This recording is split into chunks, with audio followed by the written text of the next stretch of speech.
¿Qué tal? Buenas tardes, estimados alumnos. Espero que estén bien. El motivo del presente video es para la segunda videocápsula. Entonces, bueno, pues lo primero que debemos señalar es las actividades que vamos a desarrollar en esta semana. Las actividades que vamos a desarrollar en esta semana número 2 son dos. La primera de ellas es un producto, es una actividad consistente en una reseña crítica. Esa es la primera actividad. Y la segunda actividad consiste en contestar un cuestionario. Entonces, lo primero que vamos a analizar, estimados alumnos, pues es como tal la reseña crítica. Para empezar, bueno, pues les hago la observación de que una reseña crítica es un análisis comparativo que hace más obras, o bien entre dos o más autores. Y al final lo que tenemos que hacer nosotros como estudiantes o como investigadores es dar nuestro punto de vista. Entonces, para, obviamente, hacer la reseña crítica necesitamos consultar por lo menos dos autores o por lo menos dos obras, recuérdenlo, y al final hay que dar nuestro punto de vista. ¿Cómo damos nuestro punto de vista? De manera muy simple. Vamos a manifestar si estamos de acuerdo o si no estamos de acuerdo. Ahora, también es importante señalar cuál es el propósito de esta actividad. El propósito de esta actividad es que ustedes como alumnos comprendan cuáles son las principales características que se desprenden del esquema de desarrollo del pensamiento social o pensamiento sociológico en México. Lo comento una vez más, les decía que esta actividad es que ustedes como alumnos comprendan cuáles son las principales características que se van a desprender del esquema de desarrollo del pensamiento social o pensamiento sociológico en México. También es muy importante que tomen en cuenta las instrucciones que deberán tomar en cuenta, estimados alumnos de la carrera de Derecho, son las siguientes. La primera es revisar y analizar el contenido de la semana. Además de revisar y analizar el contenido de la semana, deberán consultar la rúbrica de evaluación. Además de que consulten la rúbrica de evaluación, deberán investigar información respecto a las principales características que se desprenden del desarrollo del pensamiento social en México, tomando en cuenta los siguientes elementos o las siguientes fechas. Lo vuelvo a comentar, una instrucción muy importante que deberán tomar en cuenta es que deberán investigar información suficiente sobre las principales características que se desprenden del desarrollo del pensamiento social en México, tomando en cuenta los siguientes años, el año de 1906, de 1929, de 1959 y de 1994. Una vez que obtengan la información correspondiente que se desprende de los incisos que anteceden, es decir, de las fechas que mencioné, 1906, 1929, 1959 y el año de 1994, deberán redactar una reseña crítica sobre las características del esquema del pensamiento social en México. Más adelante vamos a hablar un poquito de esas fechas, que son antecedentes muy importantes con respecto al pensamiento social en nuestro país. Ahora, ¿cuáles son los aspectos que deberán tomar en cuenta en su rúbrica de evaluación? Los aspectos que deberán tomar en cuenta en su rúbrica de evaluación son los siguientes, o bueno, los indicadores más bien que deberán tomar en cuenta para su rúbrica de evaluación son los siguientes. El primero de ellos es la carátula o los datos de identificación. Por lo que respecta a la carátula o los datos de identificación, bueno, pues aquí les hago la observación que deberá contener el título de la actividad, el nombre de la asignatura, que ya saben, en este caso es Sociología Jurídica. Recuerden que el título de la actividad es una reseña crítica. Deberá contener además el nombre del alumno, un nombre completo de ustedes, obviamente, estimados estudiantes. Deberá contener el nombre de la escuela, que ya saben es Universidad Grupo ICIMA, y además deberá contener el nombre de la fecha, Deberá contener la fecha de entrega, perdón. La fecha de entrega, estimados alumnos, bueno, pues deberán anotar la fecha en la que a mí me mandan la actividad. Pero bueno, eso es en cuanto al primer indicador, es decir, en cuanto a la carátula o datos de identificación. El segundo indicador que podemos encontrar, estimados estudiantes, es el procedimiento. Por lo que respecta al procedimiento, lo que vamos a revisar es que aborden correctamente lo que les explicaba hace un momento, ¿no? Es decir, que tomen en cuenta que consultan dos autores, y que además de que consultan dos autores, por lo menos, hacen el análisis comparativo y además de hacer el análisis comparativo, emiten su opinión, ya sea de manera favorable o bien de manera adversa. Pero bueno, además de lo que les estoy comentando, también es muy importante que tomen en cuenta la conclusión esperada. ¿Cuál es la conclusión esperada? Que de verdad hagan un análisis, hagan una reflexión crítica y además emitan su punto de vista. Pero además de eso, se va a tomar en cuenta que consulten fuentes de información. La reseña crítica por consiste en que consulten dos fuentes de información. Entonces voy a tomar en cuenta que de verdad están consultando dos fuentes de información. Pero bueno, eso es lo que respecta a nuestra actividad, a la famosa reseña crítica. Otra situación que deberemos tomar en cuenta, estimados alumnos, es la de realizar un cuestionario muy sencillo. Quiero comentarles que de hecho ese cuestionario pues se desprende efectivamente o evidentemente de los temas que se van a abordar, ¿sale? En esta videocápsula. Entonces recuerden, el cuestionario se desprende básicamente de los temas que se abordan en esta videocápsula. Es una situación muy sencilla desde mi punto de vista. Entonces, ¿cuáles son los temas que vamos a desarrollar en esta videocápsula? El primer tema que vamos a abordar, que vamos a desarrollar en esta videocápsula, estimados estudiantes, es el positivismo de Augusto Comte. Para empezar, Augusto Comte, bueno, pues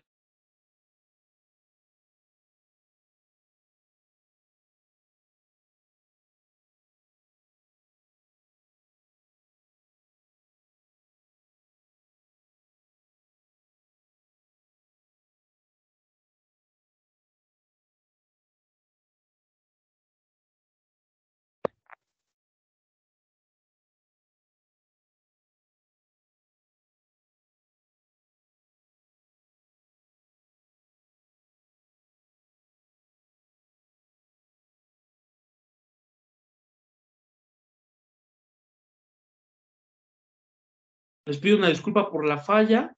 Estoy conectado nuevamente con ustedes. Les decía que el primer tema que vamos a abordar es el positivismo de Augusto Comte. De igual manera les decía que Augusto Comte, bueno, pues es un francés muy importante que va a desarrollar precisamente la escuela sociológica del positivismo. Bueno, en este orden de ideas, debo comentarles, estimados estudiantes, que en este positivismo, Augusto Comte nos habla de la teoría básicamente de los 4 estadios, ¿vale? O la teoría más bien, perdón, de los 3 estadios. ¿Cuáles son esos 3 estadios? El primer estadio que se debe abordar en el positivismo, estimados alumnos, es el estadio teológico. Ese estadio teológico, en ese estadio teológico, lo vuelvo a comentar,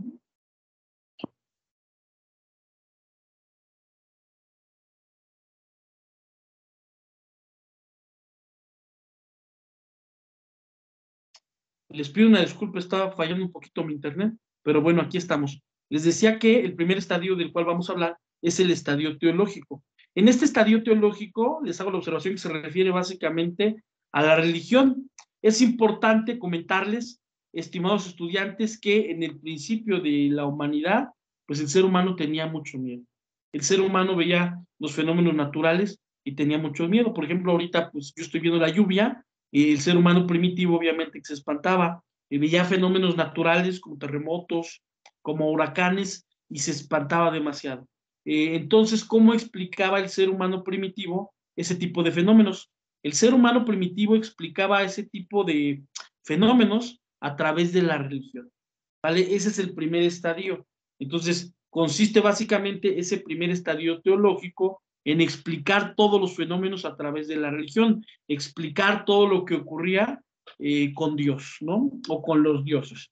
Ese es el primer estadio, perdón, que podemos encontrar de la teoría del positivismo de Augusto Comte. Pero bueno, quiero comentarles que pues el ser humano progresó, ¿no?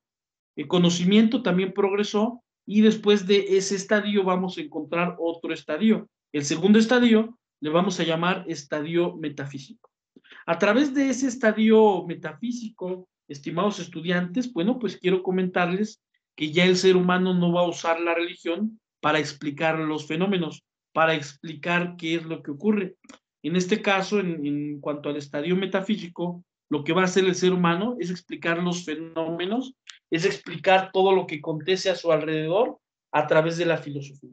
Entonces, recuerden, en el estadio metafísico, ya el ser humano no va a usar la religión para explicar los fenómenos, sino que más bien va a utilizar la filosofía para explicar qué es lo que ocurre, para explicar básicamente cualquier cosa. Pero bueno, representantes importantes, de hecho el creador, por ejemplo, de la metafísica, podemos decir sin lugar a duda que era Aristóteles, ¿no? Él ya explicaba lo que ocurría, los fenómenos a través de la filosofía y no se basaba en la religión. Pero bueno, para continuar, para terminar con esta teoría, estimados estudiantes, del positivismo de Augusto Comte, podemos encontrar el tercer estadio. Ese tercer estadio es el estadio científico. El estadio científico, estimados estudiantes, pues ya va a consistir en aplicar el conocimiento científico. Aplicar el conocimiento científico para entender, para comprender la naturaleza. Pero no solo para comprender o entender la naturaleza, sino que además se va a utilizar para dominar tal cual la naturaleza, como lo decía Augusto Comte. Él decía que a través de la ciencia, que a través del conocimiento científico, el ser humano podía dominar la naturaleza. Les hago la observación que pues todavía no llegamos a eso, ¿verdad? El ser humano ciertamente domina parte de la naturaleza, comprende parte de la naturaleza, pero no hemos dominado la naturaleza, ni comprendido totalmente la naturaleza. Pero bueno, sí es importante comentarles que estamos en un estadio metafísico en el cual vamos a comprender los fenómenos a través del famoso método científico. Vamos a usar nuestros sentidos, vamos a usar la lógica y además vamos a usar el conocimiento empírico para explicar lo que acontece a nuestro alrededor. Espero que no tengan alguna duda con respecto a esta teoría llamada positivismo. Recuerden que el autor es Augusto Comte y básicamente consiste en tres estadios a través de los cuales el conocimiento del ser humano va a evolucionar.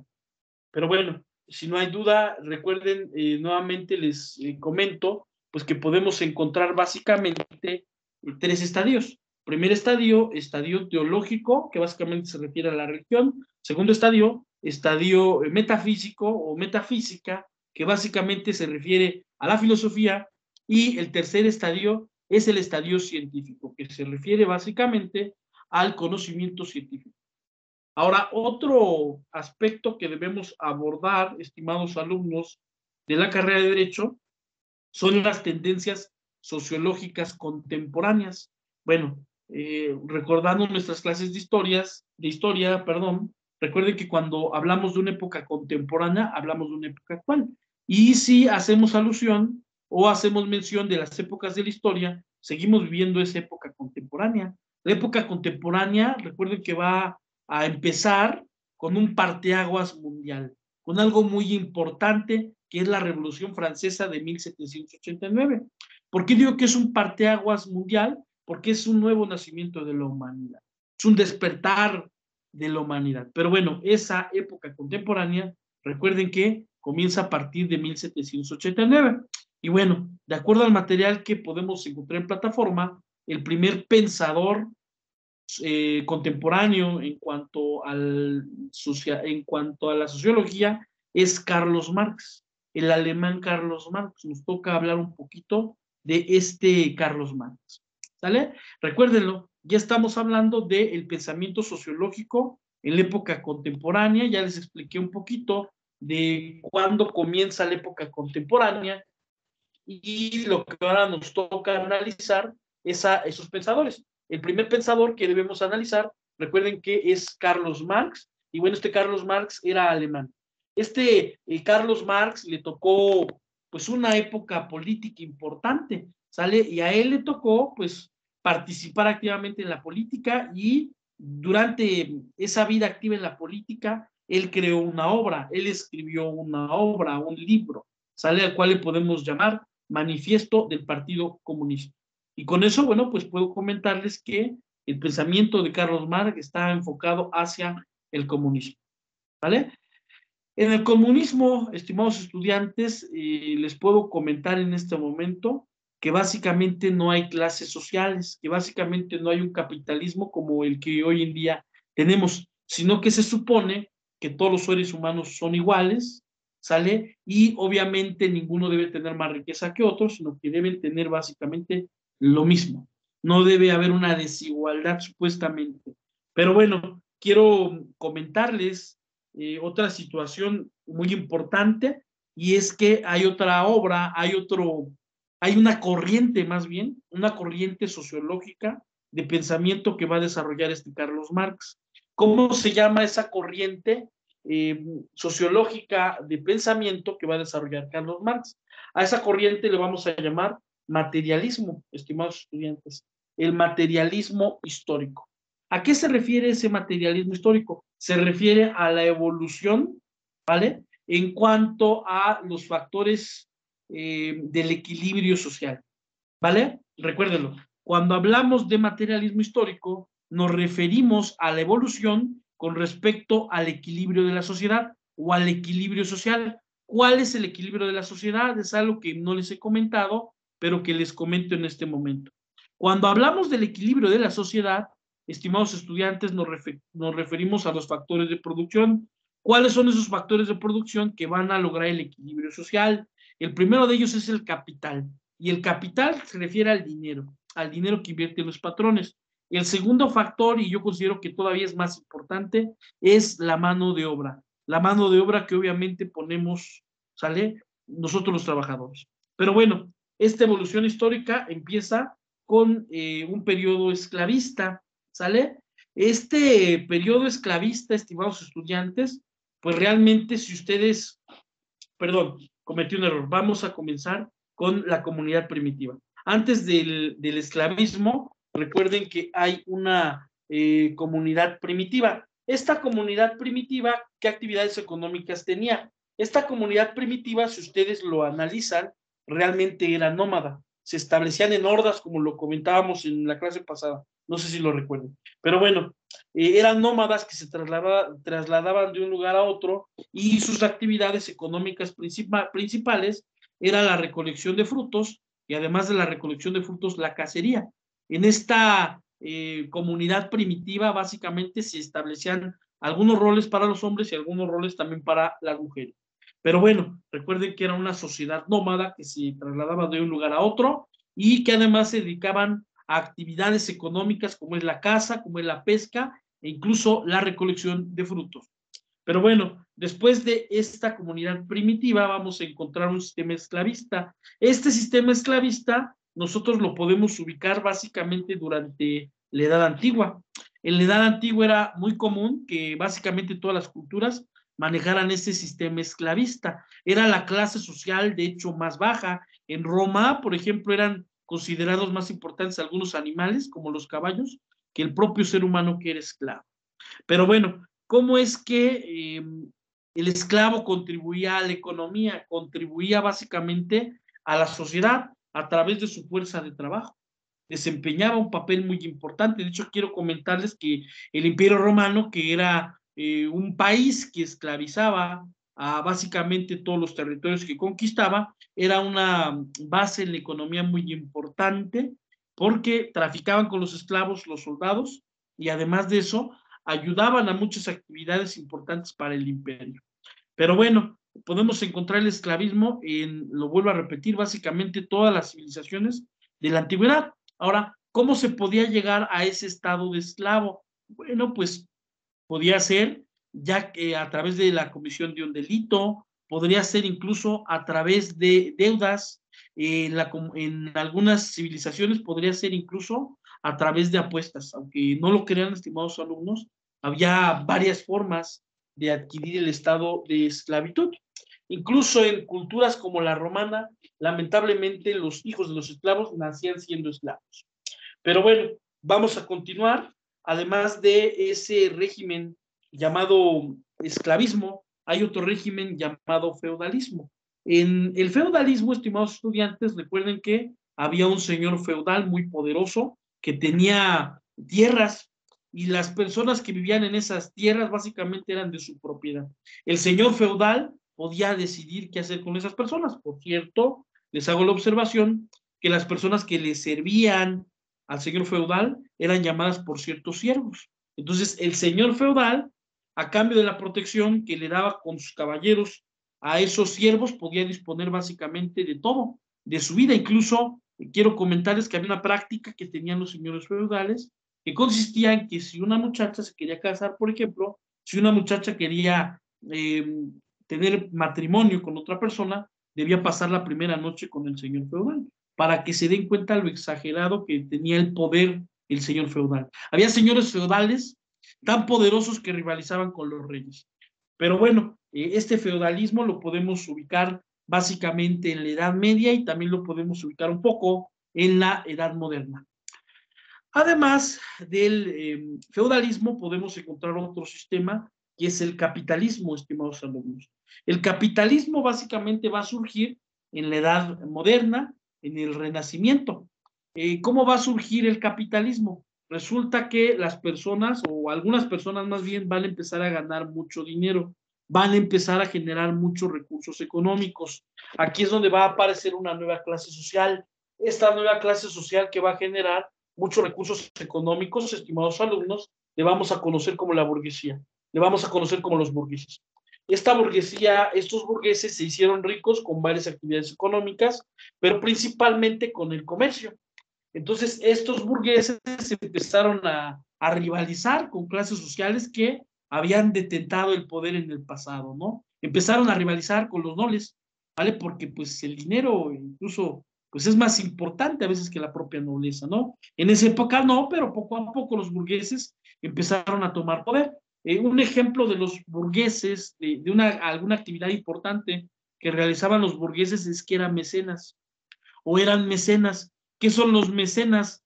Aquellas personas que financian, perdón, obras artísticas. Por ejemplo, Leonardo da Vinci, Rafael, salen los artistas más importantes del Renacimiento, tenían mecenas. ¿Quiénes eran estas personas que pagaban por las obras artísticas de estos artistas? Pues obviamente los burgueses que, recuerden, se dedicaban al comercio principalmente. Pero bueno, quiero comentarles que estos burgueses empezaron a tomar mucha importancia, empezaron a generar mucho poder. De hecho, quiero comentarles que la época contemporánea, básicamente, comienza con una gesta que llevaron a cabo los burgueses. Estoy hablando de la Revolución Francesa. Fíjense que en aquella época el rey Luis XVI quería establecer más impuestos para los burgueses, porque estaban ganando mucho dinero. Los burgueses se molestaron por esa situación y decidieron pues rebelarse en contra del rey. Es así como estalla la Revolución Francesa, y si ustedes se dan cuenta, a partir de la Revolución Francesa se da origen a un nuevo orden mundial controlado por el capitalismo, controlado por el capital, por el dinero. Ahora, continuando con este materialismo histórico, para terminar vamos a hablar del aporte de Carlos Marx, es decir, del comunismo, estimados estudiantes. Recuerden que el comunismo básicamente busca una igualdad social, básicamente busca eliminar las clases sociales, busca que todos los seres humanos seamos iguales. Ahora, si lo reflexionamos fríamente, si pensamos de manera objetiva, se van a dar cuenta, estimados estudiantes, pues que no es posible. No es posible que tengamos una igualdad, una completa igualdad. Es completamente imposible desde mi punto de vista. Pero bueno, vamos a continuar. Nos toca hablar ahora de otro pensador, ¿vale? Otro pensador sociológico que es Gabriel Tarde. Este Gabriel Tarde, al igual que Augusto Comte, del cual hablamos hace algunos minutos, también era francés. Y este Augusto Tarde desarrolló otra corriente sociológica a la cual se le conoció como la teoría de la imitación. En esta teoría de la imitación, lo que hace Gabriel Tarde es señalar que todos los seres humanos, estimados estudiantes, tenemos la necesidad de pertenecer a un grupo social determinado. Y que esta necesidad de pertinencia, bueno, pues nos va a obligar a realizar conductas con las cuales la mayoría de las veces no estamos de acuerdo, con tal de obviamente ser admitido en un círculo social. Entonces, dense cuenta, yo considero que Gabriel Tarde de alguna manera tiene razón. Los seres humanos tenemos la necesidad de pertenecer, tenemos la necesidad de ser admitidos en un círculo social. Tan es así que a veces para encajar, para estar dentro de un círculo social, cambiamos nuestra forma de pensar, nuestra forma de ser, aunque no nos guste, con tal de que seamos aceptados. Eso es muy humano desde mi punto de vista. Ahora, otra situación que nos comentaba Gabriel Tarde es que los seres humanos tenemos características diversas que nos van a diferenciar de cualquier otro humano, ¿no? En este orden de ideas, en otras palabras, desde mi punto de vista, los seres humanos somos peculiares. Nunca vamos a ser completamente igual a otros seres humanos. Podemos tener, pues obviamente, mentores, maestros, incluso padres, que nos guían en cómo debemos actuar, pero finalmente la decisión de cómo vamos a hacer nosotros la tomamos nosotros mismos. Es una decisión. Y qué padre, ¿no? A esto se le llama libre albedrío. Podemos nosotros tomar nuestras propias decisiones. Pero bueno, recuerden que Gabriel Tarde decía que el ser humano pues tiende básicamente a cambiar su forma de pensar, a cambiar su actitud con tal de ser admitido en un grupo social. Ahora, recordarán más bien que les decía hace un par de minutos que Gabriel Tarde va a desarrollar una teoría. A esa teoría se le conoce como la teoría de la imitación. Y esa teoría de la imitación tiene básicamente 3 etapas. ¿Cuál es la primera etapa? A la primera etapa le vamos a llamar repetición. ¿A qué se refiere esa repetición? Bueno, esa repetición, les hago la observación, que va a iniciar cuando una persona influye en el individuo para que cambie sus hábitos y sin darse cuenta comienza a repetirlos de forma inconsciente. Recuérdenlo, estamos hablando de la teoría de la imitación de Gabriel Tarde. Él nos habla primeramente de lo que es la repetición, es la primera etapa. La repetición, les decía que va a iniciar cuando una persona influye en el individuo para que ésta cambie sus hábitos y sin darse cuenta comienza a repetirlos de forma inconsciente. Además de la repetición, podemos encontrar la segunda etapa de esta teoría de la imitación. La segunda etapa de esta teoría de la imitación, estimados estudiantes, es la oposición. La oposición consiste básicamente en que el individuo, la persona, se va a percatar, se va a dar cuenta de que está siguiendo conductas o hábitos con los que no está de acuerdo y entra en conflicto porque quiere reprimirlos. Fíjense, ¿en qué consiste la oposición entonces? En que se va a dar cuenta el individuo que está llevando a cabo conductas que no le parecen correctas, conductas pues que obviamente no son las mejores. Entonces va a entrar en conflicto y va a intentar reprimir o va a intentar ya no repetir esas conductas que le han causado conflicto, esas conductas con las cuales no está de acuerdo. Pero bueno, para finalizar, les hago la observación que hay una última etapa en esta teoría de la imitación. La última etapa que podemos encontrar en esta teoría de la imitación se llama adaptación. ¿A qué se refiere la adaptación? A que el individuo está ya totalmente de acuerdo en las conductas que ha aprendido y que ha repetido, de otras personas. ¿Sale? ¿Por qué lo ha aceptado? ¿Por qué se ha resignado básicamente? Pues porque ha sido admitido en un grupo social. ¿Sale? Lo vuelvo a comentar, les decía que la última etapa de esta teoría de la imitación se va a llamar adaptación. Recuerden que esta adaptación consiste en que el individuo finalmente se ha resignado, finalmente admite que está totalmente de acuerdo en realizar conductas repetitivas, realizar conductas que en algún momento no le parecían correctas, pero que ahora sí le parecen correctas, y esto es básicamente porque ya ha sido admitido en un grupo o círculo social. Pero bueno, si no hay duda con respecto a lo que hemos estado comentando, vamos a hablar de otro pensador social. Ese pensador social también era francés y también se puede considerar un pensador contemporáneo. Dicho pensador contemporáneo era Emilio Durkheim. Emilio Durkheim también va a ser francés, al igual que Gabriel Tarde, al igual que Augusto Comte.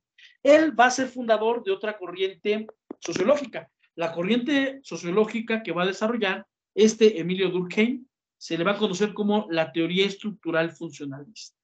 ¿Sale? Recuérdenlo, estamos hablando ahora de Emilio Durkheim, que también es francés, que es un pensador sociológico contemporáneo, y él va a desarrollar también un pensamiento sociológico. El pensamiento sociológico que va a desarrollar Emilio Durkheim le vamos a conocer como la teoría estructural funcionalista. Aunado a lo que les estoy comentando, este Emilio Durkheim es pionero de la sociología moderna, es decir, es de los primeros autores en abordar la sociología moderna. Pero bueno, nos vamos a enfocar a lo que es su teoría estructural funcionalista. Esta teoría estructural funcionalista establece, estimados estudiantes, que la sociedad va a estar constituida por partes que conforman una estructura, con funciones rigurosamente establecidas y que dependen unas de otras, logrando así un equilibrio social. Lo voy a comentar una vez más. Les decía que la teoría estructural funcionalista es una teoría que establece que la sociedad va a estar constituida por partes que conforman una estructura, con funciones rigurosamente establecidas y que dependen unas de otras, logrando así el equilibrio y el orden social. Ahora, les hago la observación, pues, de que cuando un individuo, cuando un ser humano deja de formar parte de la estructura, básicamente se vuelve inservible para la sociedad. Yo creo que esto es importante y tenía razón en esta postura Emilio Durkheim. Recuerden, cuando un individuo ya no forma parte de la estructura social, básicamente se vuelve una carga, básicamente se vuelve inservible para la sociedad. Ahora, ¿qué tipo de estructuras? ¿Dónde más bien podemos encontrar esas estructuras sociales? Esas estructuras sociales las podemos encontrar en básicamente todas las actividades sociales que lleva a cabo el ser humano. Lo vuelvo a comentar, les decía que estas estructuras sociales las vamos a encontrar básicamente en todas las actividades sociales que lleva a cabo el ser humano, ¿sale? Como puede ser, por ejemplo, el Estado, una ciudad, la escuela, la iglesia, el hogar, una empresa. Tenemos estructuras sociales, estimados alumnos, en básicamente todas las actividades que lleva a cabo el ser humano, o en todas las actividades en las que participa el ser humano. Esas actividades en las que participa o bien que lleva a cabo el ser humano, recuerden que se refiere al Estado, a la ciudad, a la escuela, a la iglesia, un hogar, una empresa, estimados alumnos. Si no hay duda con respecto a lo que hemos estado comentando, vamos a abordar ahora un poquito el siguiente tema. ¿Sale? Ese tema es importante porque se relaciona básicamente con su entregable, es decir, con la reseña crítica que van a hacer para esta semana. Es decir, nos toca hablar un poquito de lo que es el esquema del pensamiento social en México. Es decir, vamos a hablar un poquito de la evolución del pensamiento social en México. Para tal efecto, debemos, estimados estudiantes, hablar de algunas fechas. La primera fecha que se relaciona obviamente a este esquema de pensamiento social en México es la del año de 1906. ¿Qué ocurre en este año, en 1906, estimados estudiantes? En 1906, bueno, pues se van a presentar dos huelgas muy importantes, la huelga de Cananea y la huelga de Río Blanco. ¿Por qué se llevan acá? Bueno, antes que nada, una huelga. Una huelga no es otra cosa, estimados estudiantes, que la interrupción de las labores para presionar al patrón de que llegue a un acuerdo con los trabajadores. Ahora, en este orden de ideas, esa suspensión de labores se llevó a cabo en Cananea y en Río Blanco en el año de 1906. ¿Por qué se llevan a cabo esas suspensiones de labores? Por los grandes abusos que sufrían los trabajadores. Tenían muchos abusos los trabajadores, no se les pagaba bien, no había seguridad social, no tenían vacaciones, no tenían otras prestaciones más que el salario, que no era remunerador, es decir, que no les alcanzaba básicamente para cubrir sus necesidades básicas. Y además de lo que les estoy mencionando, otras situaciones de que no tenían seguridad social. ¿A qué me refiero con esto? Si un trabajador se llegaba a accidentar, ni las gracias le daban, únicamente lo despedían. Si un trabajador llegaba a morir en el desempeño de sus funciones, de igual manera, no tenían el tacto para tratarlos y únicamente pues les daban el cadáver básicamente de su familia. Entonces era una situación injusta y por eso los trabajadores mexicanos llevan a cabo esas huelgas. Lamentablemente es importante comentarles que esas huelgas fueron reprimidas con sangre. El general Porfirio Díaz mandó a masacrar a la gente que obviamente hizo la suspensión de labores. Pero bueno, otro año importante, otra fecha importante es la del año de 1929. ¿Por qué este año es importante? Bueno, este año es muy importante por dos situaciones desde mi punto de vista, o tres situaciones más bien desde mi punto de vista. La primera de esas situaciones es que en el año de 1929 se termina la Revolución Mexicana. Fíjense, la Revolución Mexicana básicamente duró 19 años, de 1910 a 1929. ¿Por qué duró tanto? Porque los revolucionarios se olvidaron de las causas revolucionarias, ¿no? En lugar de pelear por las causas revolucionarias, estaban peleando por el poder y se estaban matando uno a otro. Y si no me creen, analicen la lista de los revolucionarios. Zapata, asesinado. Francisco Villa, asesinado. Venustiano Carranza, asesinado. Álvaro Obregón, asesinado. Pero bueno, ¿quién va a ser el revolucionario, el hombre que va a terminar con esa revolución mexicana? El general Plutarco Elías Calles. ¿Cómo es que el general Plutarco Elías Calles va a terminar con la revolución mexicana? En 1929 él decide que ahora ya no se va a acceder al poder, sale a través de las armas, a través del derramamiento de sangre, sino que ahora se va a acceder al poder a través de las urnas, a través del voto popular. Y es por eso que en ese año de 1929 se crea el famoso Partido Nacional de la Revolución, que luego fue conocido en la época del general Cárdenas del Río como el Partido Mexicano de la Revolución, y que luego en el año de 1945, en la época del general Manuel Ávila Camacho, se iba a cambiar a el Partido Revolucionario Institucional. Entonces, con el nacimiento del PRI, básicamente es como termina la Revolución Mexicana, porque ahí se decide que ya no se va a acceder al poder a través de las armas, sino que se va a acceder al poder a través de las urnas, a través de los votos.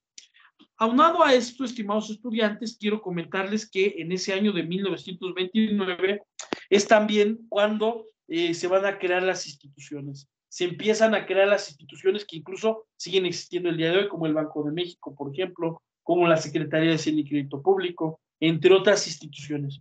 Y además, el último aspecto histórico que vamos a considerar en ese año de 1929 es la rebelión cristera, o la guerra de los cristeros. Recuerden que Álvaro Obregón, al igual que su antecesor, Plutarco Elías Calles, estaban en contra de la iglesia. Eso, pues, hizo que los excomulgaran, que le retiraran los votos católicos, y además de ello, obligaron más bien, a que los feligreses se levantaran en armas para detener esa guerra que habían tomado los presidentes de la República en contra de la religión católica. Pero bueno, vamos a continuar. Les comento que otro antecedente importante, otra fecha importante que debemos tomar en cuenta es la de 1931. ¿Por qué la de 1931? Porque ahí es en esa fecha donde se promulga la nueva Ley Federal del Trabajo. Y esa Ley Federal del Trabajo, que era nueva en aquel momento, pues reconoce por primera vez en la historia derechos para los trabajadores. Reconoce por primera vez en la historia, por ejemplo, el derecho a la huelga. Fíjense que todavía en épocas de Venustiano Carranza eran condenados a pena de muerte aquellos que llevaban a cabo una huelga. Pero bueno, afortunadamente en el año de 1931 se promulga la Ley Federal del Trabajo, la nueva Ley Federal del Trabajo en aquella época, y se reconocen varios derechos laborales. Este fue un gran logro de la revolución y obviamente esto pues enriqueció el pensamiento social y enriqueció, a la sociedad mexicana. Además de esa fecha, podemos encontrar en 1939 otra fecha importante. En 1939 hay otra fecha importante, o hay otro suceso importante más bien. ¿Cuál es ese suceso? Que se crea la oposición política en nuestro país. ¿Sale? Es decir, en el año de 1939 se crea un partido político opositor al Partido Revolucionario Institucional.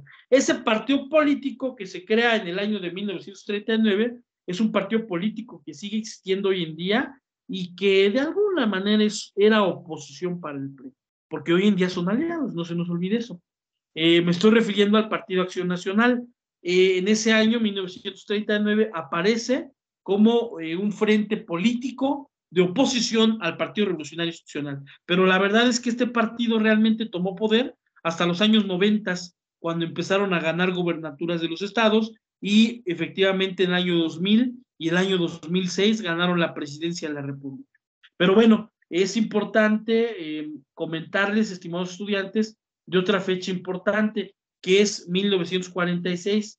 ¿Por qué es, estimados estudiantes, importante el año de 1946? Porque durante este año, que gobernaba, por cierto, el presidente Miguel Alemán Valdés, es cuando comienza el famoso fenómeno económico llamado el Milagro Mexicano.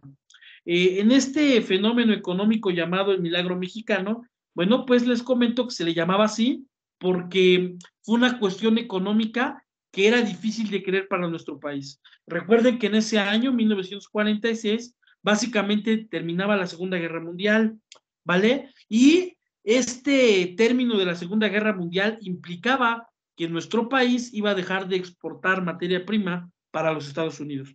Entonces, en ese orden de ideas, quiero comentarles que en lugar de afectarse la economía mexicana por la terminación de la Segunda Guerra Mundial, fue una época donde le fue bien a nuestro país. ¿Sale? A pesar de que ya no se exportaba, lo vuelvo a repetir, materia prima hacia los Estados Unidos de Norteamérica para la Segunda Guerra Mundial. Además de esta fecha, podemos encontrar otra fecha importante, que es la del año de 1959. El año de 1946, recuerden que fue el gobierno del señor Miguel Alemán Valdés. En el año de 1959 vamos a tener el gobierno del presidente Adolfo López Mateos. Es una época importante, el gobierno de Adolfo López Mateos, estimados estudiantes, porque era de esos últimos presidentes que eran populares, que a donde iba le aplaudían. Pero además de eso tuvo grandes acontecimientos. Por ejemplo, él nacionalizó la industria eléctrica para México. Y además de nacionalizar la industria eléctrica para México, otro ámbito muy importante es que creó, el famoso ISSSTE, el famoso Instituto de Seguridad Social de los Trabajadores al Servicio del Estado. Además de eso, tenemos otra fecha muy importante, que es la del año de 1968. ¿Por qué esta fecha es importante? Bueno, es muy importante porque es un hecho social que va a marcar la historia de México para siempre. En este año, 1968, recuerden que se va a ordenar la matanza contra los estudiantes, ¿sale? Estudiantes no solo de escuelas públicas, sino que también de escuelas privadas como la Ibero. Esta matanza obviamente fue ordenada por algunos personajes como Gustavo Díaz Ordaz y el entonces vicepresidente Luis Echeverría Álvarez, que por cierto Luis Echeverría Álvarez murió hace apenas unos meses.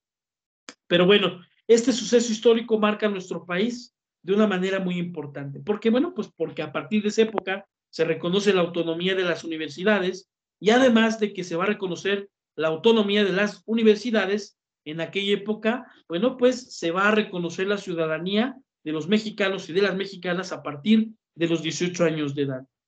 Bueno, si no hay duda con respecto a lo que hemos comentado, que no creo que haya duda en este momento, ¿verdad? Porque no me están escuchando, vamos a continuar. Otro aspecto que debemos comentar, estimados estudiantes de la carrera de Derecho, es lo que ocurre en el año de 1992. ¿Por qué el año de 1992 es importante? Bueno, es importante porque en este año básicamente se empieza a gestionar la celebración de un tratado internacional que ya no está en vigor, pero que en aquel momento era aún muy importante. Me refiero al Tratado de Libre Comercio con América del Norte. Recuerden que ese tratado que se estaba gestionando en el año de 1992 lo firmaron los países de Norteamérica, es decir, Canadá, Estados Unidos y México. Ese tratado internacional, estimados estudiantes, terminó por formalizar que México le abriera las puertas al comercio internacional. Desde mi punto de vista, esto pudo beneficiar al país, pero también lo afectó. ¿A quién afectó? Lamentablemente a los que menos tienen.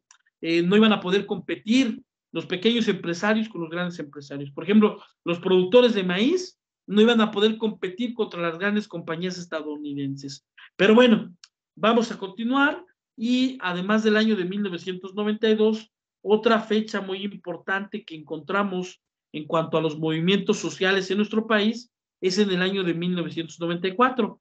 En el año de 1994 aparece el famoso EZLN, el famoso Ejército Zapatista de Liberación Nacional.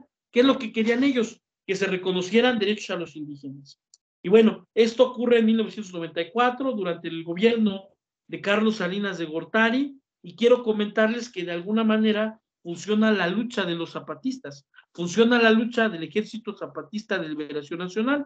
Tan es así que hoy en día se reconoce la diversidad cultural, se reconoce la libre autodeterminación de los pueblos indígenas en el artículo número 2 de la Constitución Política de los Estados Unidos Mexicanos. ¿A qué se refiere esta libre autodeterminación de los pueblos indígenas? Se refiere a que los indígenas tienen el derecho a gobernarse ellos mismos sin necesidad de que el Estado intervenga o que intervengan partidos políticos. Es un hecho que hoy en México podemos encontrar municipios que se administran, que se rigen por sí solos sin la necesidad de que intervenga el Estado o partidos políticos. Un ejemplo de ello es el municipio de Cherán en el estado de Michoacán. Pero bueno, para finalizar, otro evento muy importante que vamos a encontrar, estimados estudiantes, es lo que ocurrió en el año 2000. Y ustedes se preguntarán, y de hecho ya se los había comentado de alguna manera, ¿qué es lo que pasa en el año 2000? Recuerden que en el año 2000, en nuestro país, el Partido Acción Nacional con el candidato Vicente Fox vencen por primera vez en la historia en una elección federal al Partido Revolucionario Institucional con Francisco Labastida. ¿Sale? Es un hecho social muy importante porque va a marcar una transición política en nuestro país. Va a dejar el PRI de gobernar básicamente por 70 años, de 1929 al año 2000, para dejar su lugar como partido dominante al Partido Acción Nacional. Sin embargo, estimados estudiantes, pues les hago la observación que tristemente el Partido de Acción Nacional no logró el cambio prometido.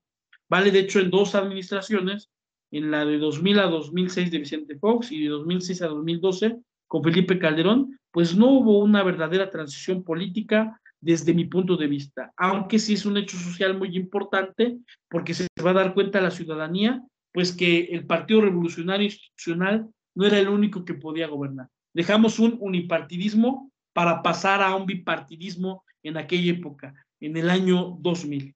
Pero bueno, es importante comentarles que repasen también el material que está en plataforma para ustedes, porque de ese material que está en plataforma, pues obviamente que se desprende el cuestionario que hicimos para ustedes. También el cuestionario que hicimos para ustedes se va a desprender de varias situaciones que platicamos, que abordamos en estas videocápsulas. Espero que este material sea de su agrado, que sea de provecho, y bueno, pues ya saben que cualquier situación, cualquier duda que tengan, estamos en contacto, y además de eso tenemos la comunicación en las clases en línea que obviamente son para ustedes. Espero que si tienen alguna duda me la hagan saber, y bueno, si no, también espero que de repente nos podamos saludar en las clases en línea. Les agradezco de antemano por la atención brindada y por mi parte es cuanto. Que tengan una excelente tarde o excelente día, depende del momento en el cual vean esta videocápsula.